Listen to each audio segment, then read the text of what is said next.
de 18 años y te consideras aficionado a la fotografía, muestra a América Latina y el Caribe desde tu óptica.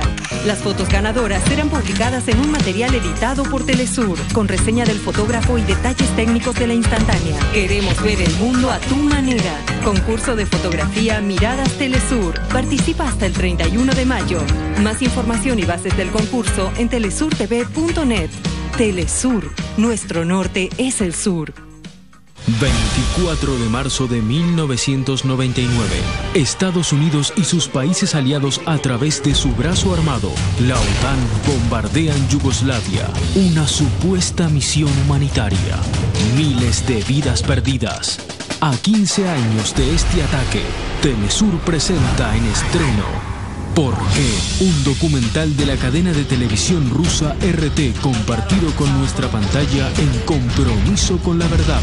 Los horrores de una guerra en la voz de sus víctimas. El cinismo de una potencia dispuesta a imponerse a cualquier precio.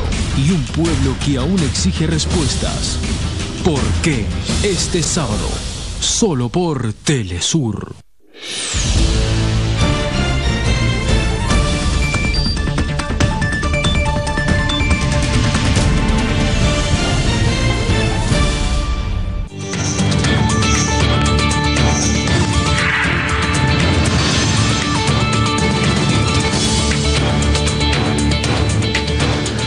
Buenas noches. Cientos de miles de personas han salido a las calles de Madrid a protestar nuevamente contra las políticas de austeridad, mientras al menos aparentemente el gobierno de Rajoy responde con oídos sordos. España, indignación frente a la crisis, es el tema de la mesa redonda internacional de hoy, que vamos a estar compartiendo con Elsa Claro, analista de temas internacionales y particularmente aquellos que conciernen con el ámbito europeo, y Ana Teresa Badía, también analista internacional, profesora de la Facultad de Comunicación de la Universidad de La Habana y habitual en nuestro espacio. Y usted, si decide quedarse con nosotros en la próxima media hora de televisión. Somos la Mesa Redonda Internacional, solo por Telesur. Hay que echar a los gobiernos corruptos, hay que echar a los gobiernos de la troika, hay que echar a estos gobiernos que no representan a los pueblos, aunque tengan el voto, porque son maltratadores del pueblo y hay que echarlo. Esta crisis no la vamos a pagar porque no la hemos generado. Las más afectadas por la crisis suelen ser las mujeres, que además son las que contribuyen al sostenimiento de esta sociedad. Estamos en contra esta marcha de la dignidad, de que se pisoteen los derechos de las mujeres, se agreda nuestra dignidad, no dejando que podamos abortar o no dejando que podamos vivir libremente nuestra sexualidad. Seguir, no vale simplemente con haber tenido un éxito impresionante en la manifestación. Hay que seguir luchando, hay que seguir peleando, no debemos desunirnos en ningún momento. Aquí tienes una muestra de la cantidad de gente que todavía sigue peleando, y seremos más, y este gobierno caerá, porque tenemos que hacerlo caer, porque o caen ellos o caemos nosotros para siempre.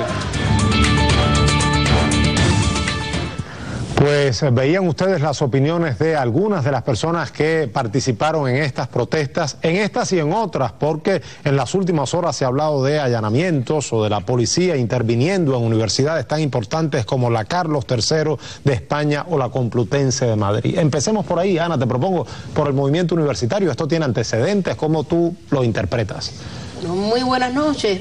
Yo pienso además que, mira, esta es la continuación de una serie de protestas de los universitarios que se han iniciado desde los últimos años a propósito de la privatización, sobre todo de la educación superior, y a propósito de la aplicación de leyes como en este caso la EU 2015, que como tú sabes mercantiliza la educación superior. Pero sin duda... Pero hablamos de una policía que entra al rectorado, que detiene a un montón de estudiantes, lo cual me parece que tiene significado. Pero además, más de 50 detenidos, es lo que yo te iba a destacar. En el caso de estas últimas protestas, superan a todas las anteriores. Estamos hablando... Ahí vemos el campus universitario. Exacto, absolutamente violentas. Vean ustedes las armas que usan esos militares en este caso. Los estudiantes estaban exigiendo una educación de mejor calidad, estaban protestando además en contra de la subida de las tasas en la renta de la educación superior. Para que se tenga una idea, han crecido en un 66% durante los últimos años. estaban exigiendo además el incremento en las becas. Es la única posibilidad para muchos estudiantes europeos de acceder a la educación superior. Y sin duda, Raúl, yo te diría que, bueno, reitero que estas han sido las mayores manifestaciones de los universitarios durante los últimos tiempos, pero que desde mi punto de vista son continuidad también de esas exigencias que los estudiantes, no solo españoles, sino europeos, han llevado a cabo durante los últimos años. Ahora, las protestas, Elsa, no tienen únicamente que ver con el ámbito educativo. ¿Cuán lejos están llegando los recortes? ¿Qué causas están detrás, además del tema de la educación que ya señalaba Ana, detrás de estas protestas? Si fueran solamente los estudiantes y además los estudiantes universitarios los que estuvieran protestando, como aquel que dice, el gobierno Rajoy no tendría problemas. La situación se da en que la mayor parte de la ciudadanía está incómoda, está saturada ya. En realidad, en estos años no ha dejado de existir una protesta, casi a protesta por día o más, en un día de los distintos sectores, sea el de salud, sea el de educación, etcétera. Proviene todo del programa de ajustes ya sobradamente conocido, del cual hemos hablado en diferentes momentos. Ahora, más de 1 millón de personas, había imágenes aéreas, fotografías. El asunto es que, por ejemplo, la Marcha de la Dignidad se hizo a través de todo el país. Caravanas que fueron confluyendo. Y se iban incorporando en cada sitio, en cada, lo mismo en ciudades que en las autonomías, se iban añadiendo personas hasta llegar a Madrid. Y entonces el número era realmente impresionante, a pesar de que fueron reprimidos desde el inicio mismo, porque por ejemplo los obligaron, digamos, a salir de las carreteras, ir por caminos de piedra y tierra para obstaculizarles o que se desestimularan y no continuaran con la marcha. Y de la misma forma, si por ejemplo había partidos que les brindaban un local para descansar un poco o para realizar una asamblea, lo desalojaban. Es decir, y se hizo a lo largo de todo este trayecto hasta llegar a Madrid toda una cantidad de acciones de índole represiva para desestimular, para evitar que llegara a esa magnitud que en realidad tuvo esta Marcha de la Dignidad, que ha sido realmente exitosa, a pesar de la represión tanto mediática como policial, como humana, ¿no? De eso vamos a hablar. Ahora, ¿cuál ha sido la reacción del gobierno de Rajoy? Porque uno tiene la percepción de que por un lado está esa marcha de esa dimensión que está narrando Elsa Claro, y por otro lado pareciera, yo decía al inicio, que el gobierno responde con oídos sordos. ¿Qué te parece a ti? Absolutamente, y prácticamente no se ha producido ninguna pronunciación oficial. Al ministro de Educación sí los estudiantes trataron de acceder en un momento, al igual que la prensa, pero incluso logró esquivar cualquier declaración, y lo que ha pasado ha sido la continuidad de la misma política de Rajoy. Es como si viviera en un mundo absolutamente aparte de las protestas que se están produciendo, y estamos hablando ¿hasta cuándo? ¿Eso tiene límites? En el caso de la Marcha de la Dignidad que mencionaba él, estamos hablando de las protestas en España más grandes de las últimas décadas. ¿Se puede vivir en un mundo aparte indefinidamente en la España de hoy? Para nada. Incluso ya hay sectores de las estructuras del país que están reaccionando. Por ejemplo, el Consejo de Jueces del Poder Judicial dictaminó que la famosa ley de defensa ciudadana, que es la manera que ha inventado la gabinete Rajoy para reprimir estas expresiones, para limitar, para impedir incluso que haya manifestaciones de este tipo que continúen existiendo, pues ya la declararon que era anticonstitucional. Así que vamos a ver qué es lo que hacen ahora. Ellos han aprobado un grupo de leyes gracias a que tienen mayoría en el Parlamento.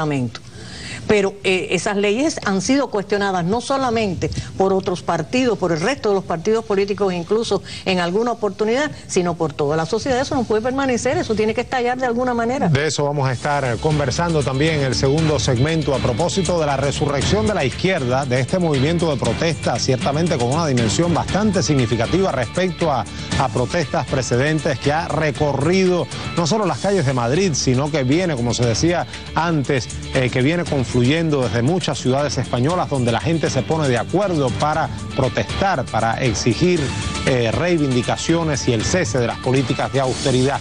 Lo discutimos en la mesa redonda internacional de Telesur. Vamos a una pausa y enseguida estamos de vuelta.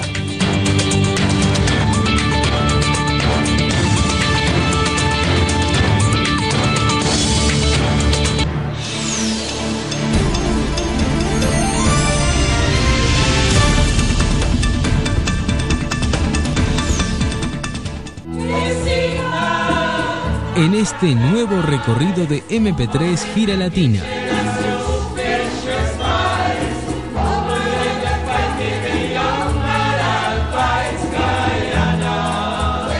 Bayano se adentra en Guyana para descubrir una historia que entremezcla su herencia europea con el trópico y su folclor con el calipso.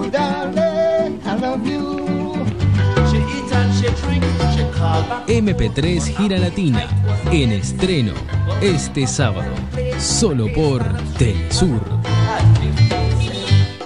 Mirar Latinoamérica y al mundo con ojos propios para comprender el pasado, presente y futuro del acontecer político internacional. Víctor Hugo Morales presenta en la pantalla de Telesur Voces de Cambio. Entrevistas, análisis político y de medios con reconocidas voces del quehacer político, económico y social de América Latina, quienes en cada programa compartirán diversas perspectivas sobre los temas que atañen a la región y la agenda semanal.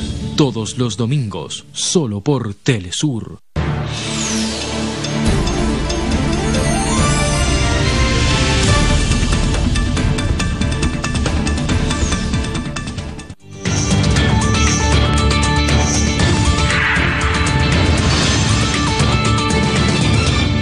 Me parece exagerado, más de 20 furgonetas de policía, que si las multiplicamos son como unos 200 policías, que creo que hay ahora mismo más policías que estudiantes o que gente que está viendo esto, o sea que me parece totalmente exagerado. Estamos luchando sobre todo por la educación pública y todo lo que ello conlleva, contra la subida de las tasas, contra la privatización de la educación, contra lo olvidados que estamos el estudiantado de cara a la institución. No tenemos ni voz ni voto, no tenemos derecho a decir nada, y así está, que una asignatura puede llegar a costarnos, por ejemplo, 500 euros y no tenemos ni oportunidad de pagarlas ni oportunidad de protestar. En contra de la LOMCE, en defensa de la escuela pública y un poco también centrados en el tema de Hortaleza, el barrio en el que nos encontramos. También uno de los ejes centrales es el cierre de este instituto, que lo que plantean es eliminar los estudios de ESO y bachillerato y convertirlo solo en un instituto de formación profesional.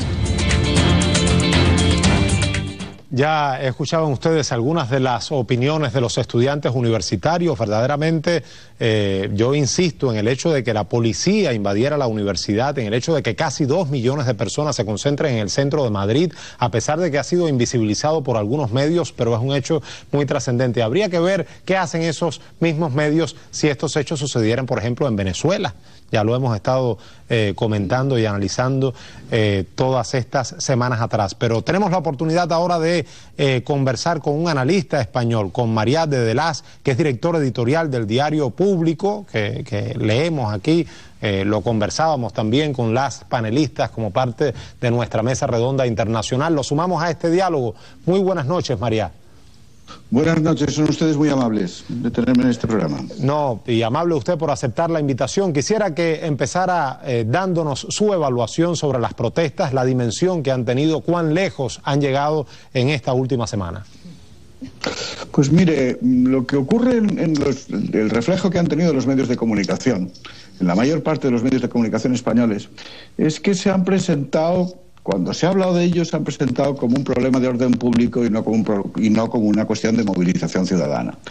Lo que ocurrió el 22 de marzo, el sábado pasado, fue una gran movilización, una de las movilizaciones pues comparables, por ejemplo, a las que hubo contra la guerra en Irak, que se movilizaron muchísima gente en ciudades españolas, o las movilizaciones que ha habido por el tema del derecho a decidir en Cataluña, que han sido muy masivas recientemente, pero son de las manifestaciones más masivas. Y una característica curiosa es que, digamos, de esta movilización en concreto que tuvo lugar, las marchas por la dignidad que ustedes hablaban hace un momento, es que mediante estas marchas que han surgido desde la base, no han estado convocadas por ningún aparato, por ninguna organización, ha surgido bien desde la base de los diferentes territorios en la que no han participado los grandes sindicatos. Si han participado también desde la base, pero no convocando los dirigentes más conocidos, no iban, digamos, si acudían realmente entre la multitud y no estaban, digamos, al frente de todo eso.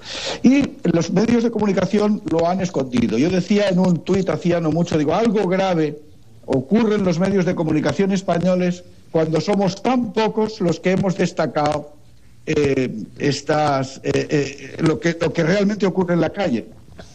Me llama poderosamente la atención, me interesa mucho ese encuadre que usted le da en torno al hecho de que se habla de manifestaciones de desorden público, porque me parece que parte de los adjetivos que utilizan los medios están destinados a radicalizar supuestamente a los protestantes, a presentarlos como partidarios del desorden, incluso algunos lo asocian a medios y a grupos fascistas de otras partes del entorno europeo.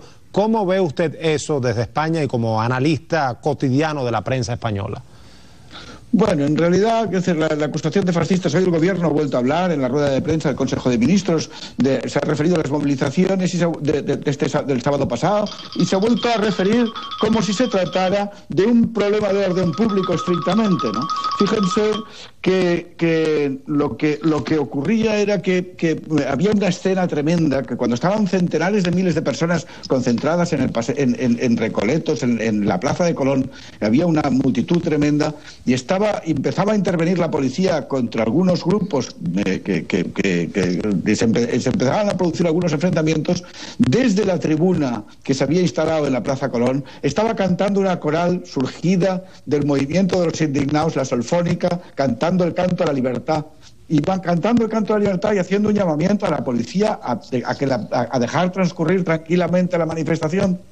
Y era una escena realmente impactante, ¿no? Ver una coral cantando, y mientras tanto en algunos aledaños de la plaza la policía viniendo y empezando a calor. Habrá que ver qué pasa. Tenemos ya muy poco tiempo, pero si le preguntara qué va a pasar en los próximos días. Esto va a tener continuidad, por supuesto, esto no se va a quedar. Yo creo que esto no se va a quedar aquí. Es difícil pronosticar. La gente no se vuelve a casa, entre otras cosas, porque la situación social es grave. Digamos, se van agravando las condiciones económicas. Hoy se han dado datos de la pobreza infantil en España, que lo ha dado a conocer Cáritas. El Gobierno ha desautorizado estas estadísticas. El propio ministro de Hacienda ha dicho que, en fin, que esto se provocaba un debate falso, pero cuando la organización Cáritas Internacional, que es una organización humanitaria dependiente de la Iglesia, habla de que que existe un 30% de población infantil en España que está en riesgo de pobreza, y se está hablando de unas tasas de abandono escolar por parte de la población infantil muy grandes. La juventud, la cantidad de personas que están viéndose obligadas a emigrar para encontrar trabajo es tremenda, ¿no? Tengan en cuenta que hay como muchos millones de personas sin empleo, ¿no? Y todo esto digamos, eso produce un descontento y, lógicamente, una indignación y que los movimientos de protesta. Fíjense que en estas manifestaciones lo que se reivindicaban eran cosas tan elementales como pan, techo y trabajo. Esta era la movilización. Esta era el principal lema de estas marchas, era pan, techo, casa y trabajo. Sí. Y el fin de los recortes, en definitiva, porque está afectando pues a derechos muy elementales o a asistencias muy elementales de la población. Correcto, de eso vamos a seguir discutiendo. Yo le agradezco mucho a Mariade de Las, que ha tenido la gentileza de acompañarnos, director editorial de Público, ha tenido la gentileza, decía, de acompañarnos esta noche para analizar el problema español desde la perspectiva de donde están sucediendo los acontecimientos. Seguiremos en esta discusión en torno a España y el movimiento de indignados en el tercer segmento de la Mesa Redonda Internacional de Telesur. Sigue con nosotros, muy buenas noches.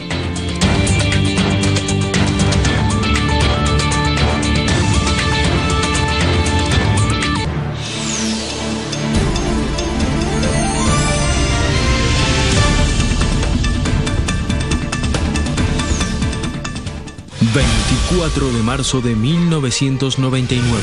Estados Unidos y sus países aliados a través de su brazo armado... la OTAN bombardean Yugoslavia... una supuesta misión humanitaria... miles de vidas perdidas... A 15 años de este ataque... Telesur presenta en estreno...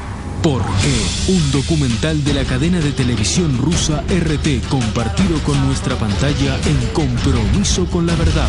Los horrores de una guerra en la voz de sus víctimas. El cinismo de una potencia dispuesta a imponerse a cualquier precio. Y un pueblo que aún exige respuestas. ¿Por qué? Este sábado, solo por Telesur.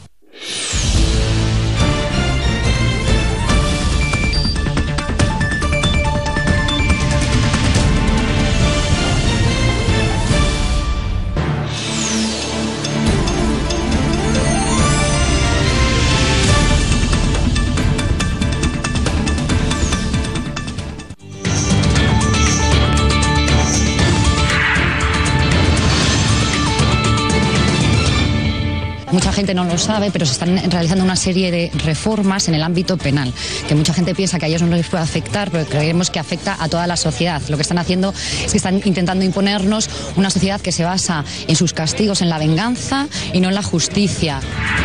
No se puede privatizar la donación de sangre, que es un bien que es público, que de ninguna manera se puede pagar por la sangre que la gente dona altruistamente.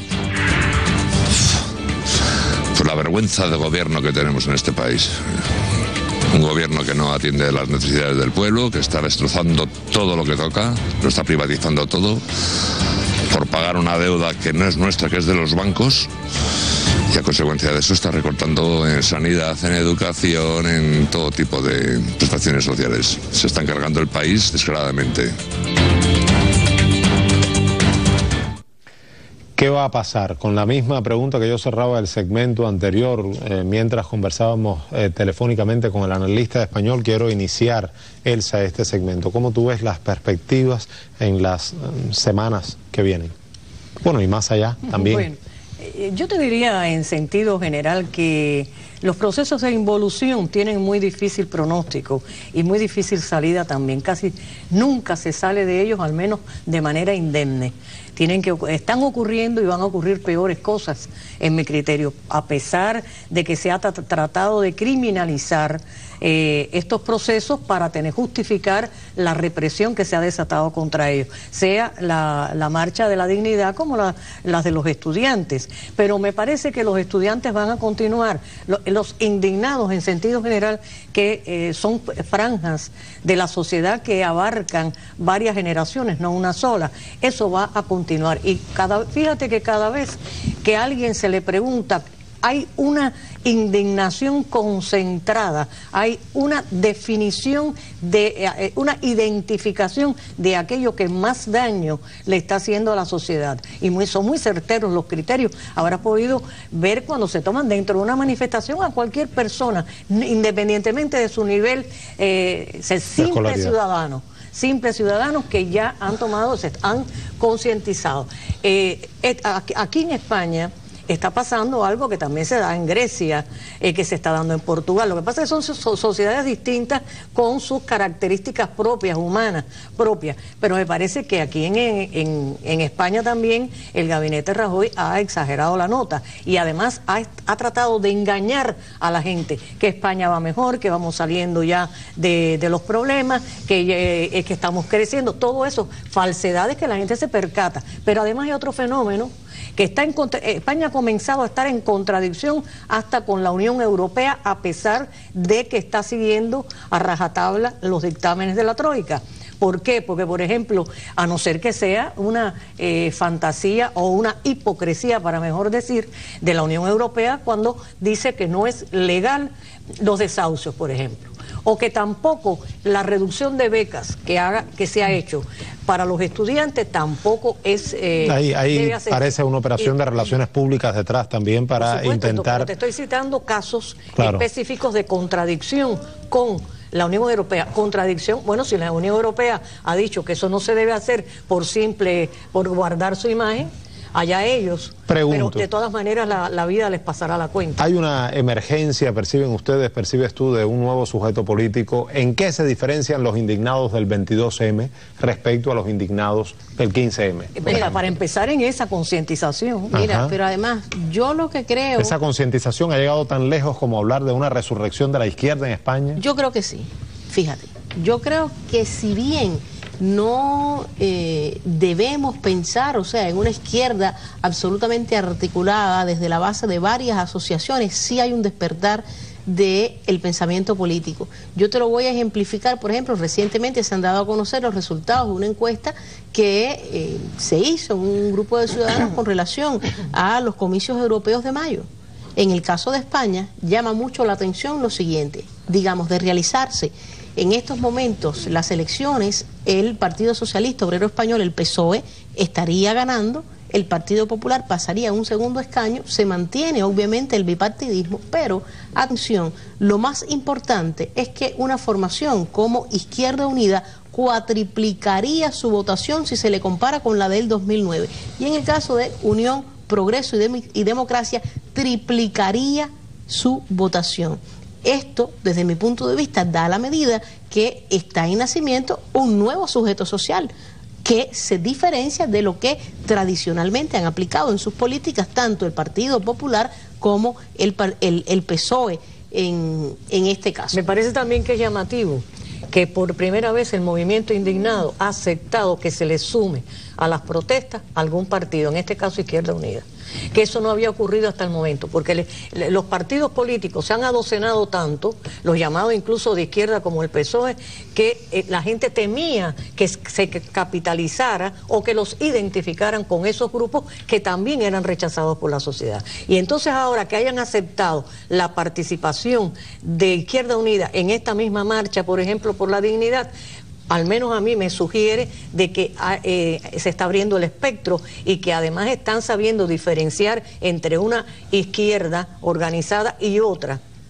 ¿Ustedes sugieren que hay condiciones, digamos, para superar cierto espontaneísmo que se le criticó a los indignados antaño y avanzar hacia una participación política? Es lo que está ocurriendo. La organización que ha tenido la marcha, por ejemplo, y que están teniendo los estudiantes, es obvio que no ocurrió, lógicamente, no podía ser en un primer momento. Yo creo también que está comenzando a organizarse, pero además creo que no se va a dejar morir. Ya está la próxima convocatoria para el venidero 3 de abril. Si se analiza a las organizaciones convocantes, te da la idea de el gran abanico de, mira, sindicatos, organizaciones, o sea, ONG, y diferentes representaciones de la sociedad civil. O sea, la amplitud de esa convocatoria te da precisamente la medida de cómo se ha comenzado a organizar, que por cierto será una protesta que se va a extender al día siguiente, o sea, al día 4 de abril,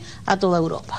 Techo, pan y trabajo es lo que parece muy elemental para la vieja Europa, pero forma parte de las plegarias, de las demandas que han estado exigiendo estudiantes y muchos de los participantes en el movimiento de los indignados, lo que promete efectivamente que se repetirán las protestas como presagiaban nuestros analistas y que será un tema al que debemos dar seguimiento en torno a lo que está sucediendo, insisto, en la realidad española y lo que podría suceder en el decursar de las próximas semanas. Así que volveremos sobre España en la Mesa Redonda Internacional. Ya sabe que un programa para personas bien informadas que no se conforman con saber las noticias, sino que quieren ir más allá y ponerlas en contexto. Nos vemos pronto. Hasta entonces, muchas gracias.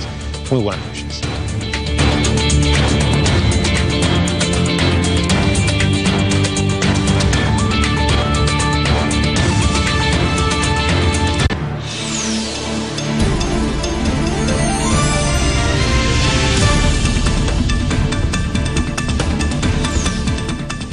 En el despertar de un pueblo, en el cafecito caliente, en quien madruga, en el futuro del país, en quien con sus manos construye la patria, en su historia, en quien nos moviliza, en quien nos cuida. En las nuevas generaciones, en cada rincón y entre nosotros, a un año de su partida física, Chávez vive, comandante eterno. La mano de Dios fue el gol, el segundo gol. Tú metiste un gol con la mano. Claro, el segundo gol a los ingleses fue una pelota alta que la iba a coger el portero y yo hice que iba a darle con la cabeza y le metí el puño.